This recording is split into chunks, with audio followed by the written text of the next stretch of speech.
Alright, here we're given the function f of x is the fraction x plus 2 over x minus 5, and g of x is 4x minus 9. And we're going to find the composite function f of g of x.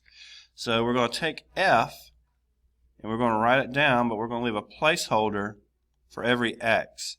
So that means we'll have something plus 2 and something minus 5.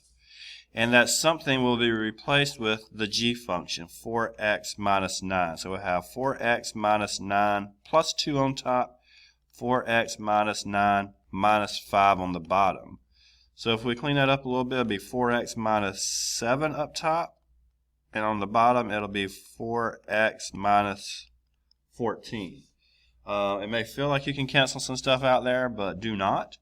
But that's our composite function. We could find the domain if we want of that, but I don't know that's all that necessary right now.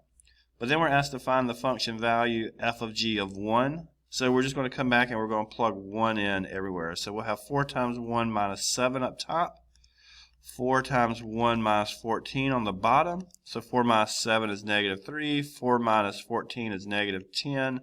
So negative 3 over negative 10, the negatives cancel out, and that reduces to 3/10. Thank you.